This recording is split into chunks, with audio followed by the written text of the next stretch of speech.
Builder, real estate అంటే ఎప్పుడూ clean chit ఉండదు. ఎందుకు సరి ఆయన విజన్ ఏంటి? ఒక సామాన్యుడు ఒక 15, 20, 25,000 శాలరీ వాళ్ళు కూడా ఇల్లు కొనుక్కోవచ్చా? ఈ రోజే పేపర్ నోటిఫికేషన్ వచ్చింది. దీస్ 10 years చూసుకుంటే వీఆర్ ఆన్ ద టాప్ 2-3లో ఉంటాం గ్యారంటీగా.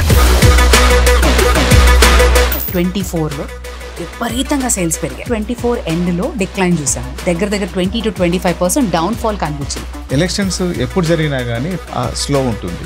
తర్వాత హైడ్రా 30 floorల బిల్డింగ్ కట్టిన తర్వాత దాన్ని కూలగొట్టాలంటే ఎలా ఉంటుంది?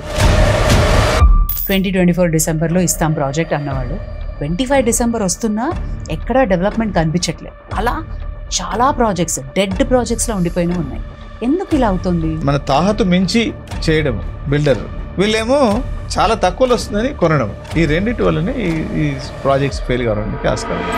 ఇక్కడ డల్ అవ్వడానికి అమరావతి ఉన్న రీజనా? గ్యారంటీగా అమరావతి సక్సెస్ అవుతుంది. బట్ ఏమంటే కొన్ని disadvantages. This is the best place to invest అంటున్నారు. ఏమి రాబోతుంది సార్ అక్కడ? ఇప్పుడు న్యూయార్క్ సిటీకి పోతే 200 కోట్లు 300 కోట్ల రూపాయలు పెట్టి కూడా అపార్ట్మెంట్ కొనుక్కున్న ప్లేసెస్ ఉన్నాయి. These are turning into such places అన్నట్టు. ఇది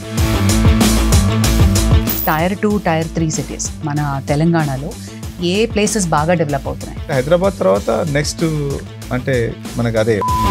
కానీ ఇంకేంటంటే అనుకున్న స్థాయిలో లేదు. ప్రీ లాంచ్లో తక్కువ రేట్స్కి ఇచ్చేయడం. దానిలో ఈ మధ్య మనం చూస్తున్నాం 800 crores స్కామ్ ది డెవలపర్స్ అని. ఈ మధ్య ఇంకో ప్రాజెక్ట్ కూడా వచ్చింది, గ్రీన్ ప్రాజెక్ట్ అని వచ్చింది. ఒకళ్ళు ఎవరో పెటిషన్ వేయడం, అది ప్రాజెక్ట్ కాస్త ఆగిపోవడం. Now it is in the high court. కొన్ని ఏమో తప్పు జరుగుతుంది. ఎక్కడ జరుగుతున్నాయి అంటే బిల్డర్ గ్రీడ్ తర్వాత